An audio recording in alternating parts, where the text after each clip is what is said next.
atividade, acredito que todos aqui saibam que o blog Manifesto Petista foi criado há alguns anos. É uma iniciativa jornalística, político-jornalística, não é uma tendência, não é uma chapa, não é um grupo no sentido tradicional, é um espaço em que a gente tem publicado textos e feito entrevistas, e a gente, em alguns momentos, realizamos também reuniões presenciais. A gente achou que esse momento era adequado para uma reunião desse tipo. Uma plenária aberta, a gente divulgou amplamente, deixando claro que quem quisesse participar poderia vir e contribuir aqui com o debate. As pessoas que convocaram a atividade, na maioria, estão aqui. São o Breno Altman, o Celso Marcondes, que não pôde vir por razões justificadas, o Douglas Martins, a quem nós estávamos aguardando, o Emílio Fonte, a Jandira Uerrara, o José Genuíno, a Maria Carlotto, a Natália Sena e o Patrick Campos também não puderam vir por razões justificadas, um mora em Recife, a outra mora em Natal, a Rita Camacho, o Rio Falcão e eu, Walter Romar. O procedimento aqui que a gente combinou será o seguinte: a Rita Camacho, a quem eu já peço que venha para a mesa comigo, e a Maria Carlotto vão fazer a parte inicial. A Rita vai ler um texto que a gente elaborou coletivamente para abrir aqui a discussão. Em seguida, a Maria Carlotto vai fazer a primeira intervenção. A ideia é que os demais convocantes da atividade também falem nesse momento, para ir criando assim, um clima para o debate. E em seguida a gente abre para quem quiser opinar, certo? A ideia é que a gente, quando encerrar essa rodada inicial de falas, a gente organize também até que horas vai a atividade. A gente desde o início tinha explicado que, a depender do número de presentes, iria até a hora do almoço, tá certo? Ou prosseguiria à tarde. Isso a gente resolve quando terminar a rodada inicial de exposições. A gente decidiu não fazer transmissão, mas estamos gravando, de maneira que depois a gente vai poder recortar as falas individuais de quem autorizar, tá certo? E divulgar. Se alguém, portanto, quiser falar e não quiser que isso seja depois divulgado, nos avise e a gente não divulga, não tem problema nenhum. Chamo que isso é melhor para permitir que as pessoas possam falar com mais liberdade e sem, ao mesmo tempo, impedir que depois se divulgue o conteúdo das falas de quem assim o desejar. Então é essa a nossa rotina aqui.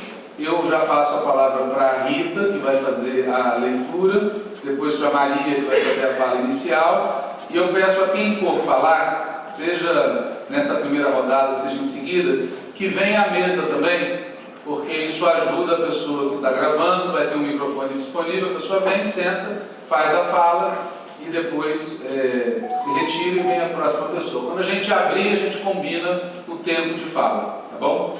Então, sem mais, passo para a Rita. Bom dia a todas e todos. Plenária aberta da militância petista. Em meio ao balanço das eleições municipais, enquanto alguns dizem que só o centro salva e outros transformam o nosso resultado negativo em vitórias da base aliada, o Manifesto Petista saúda a militância que defendeu nossas cores, nossa bandeira, nossa estrela e nossas propostas no primeiro e no segundo turno do pleito de 2024. Reafirmamos que, para continuarmos a existir e para garantir o futuro do nosso projeto socialista, precisamos reconstruir nossa atuação, sobretudo junto às lutas das classes trabalhadoras, pela esquerda, com muita ação e com muito debate. O debate se faz necessário porque ninguém, no PT e em outras organizações de esquerda, está satisfeito com a situação atual. Assim como ninguém tem certeza absoluta acerca do que deva ser feito para dar conta dos imensos desafios a vencer nesses tempos de crise sistêmica do capitalismo. É para debater livremente que organizamos essa plenária aberta, que não é instância nem reunião de tendência. A título de contribuição, sugerimos algumas questões em busca de respostas coletivas que nos possibilitem avançar.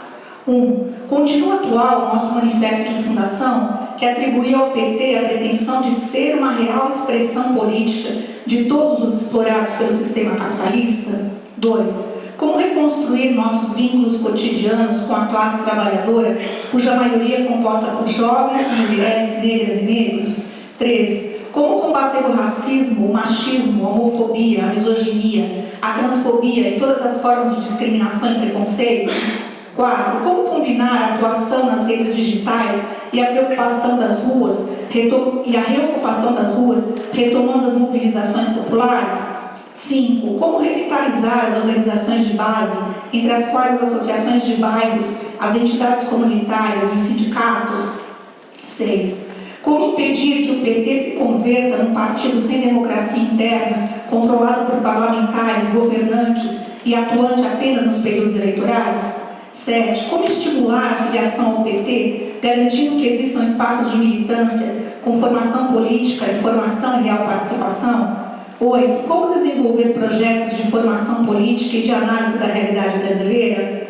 9. Como conciliar a necessidade de fazer alianças com a manutenção de nossos princípios e nosso programa?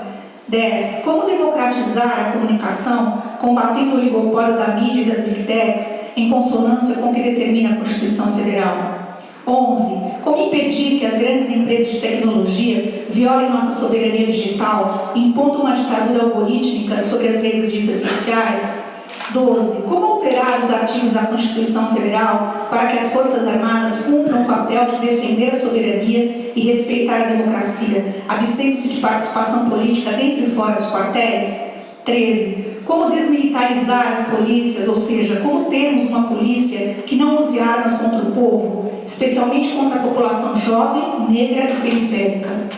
14. Como acabar com o controle que a direita e a extrema-direita exercem no Congresso Nacional? 15. Como travar o combate ao imperialismo, a começar pelo Yankee, agora neste cenário aberto pela eleição de Donald Trump? 16. Como contribuir para a integração dos países da América Latina e do Caribe, em particular, como ampliar a solidariedade com Cuba e retomar as boas relações com a Venezuela? 17. Como massificar os movimentos de solidariedade ao povo palestino e intensificar a atuação internacionalista do partido?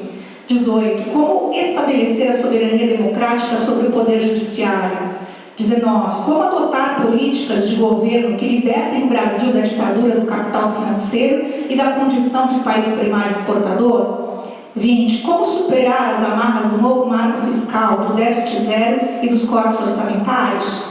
21. Como trilhar um caminho que transforme o Brasil numa ação soberana e desenvolvida, com bem-estar social e liberdades democráticas, onde não haja exploradores nem opressores, um país socialista? Para algumas das perguntas acima, nós que convocamos esta plenária aberta, temos respostas. Para outras, temos hipóteses. Entretanto, temos certeza de que a resposta terá de ser coletiva e materializada na prática através da ação do conjunto do partido. Só assim poderemos nos guiar nesse período histórico em que a luta de classes e a luta entre os estados se torna mais polarizada, mais feroz, dura e impiedosa, como se pode ver no genocídio praticado pelo governo de Israel contra o povo palestino, na brutal e criminosa concentração de renda e riqueza, na devastação incontrolável da natureza provocada pela ganância voraz do capital. Só o partido, como organização coletiva e de massas, pode se colocar à altura dos embates destes tempos de crise e de guerra. É nessa construção coletiva que nos engajamos. Viva a militância petista, viva a classe trabalhadora, viva o povo brasileiro, viva o socialismo. São Paulo, 9 de novembro de 2024. Assinam as pessoas que convocaram esta plenária aberta da militância petista.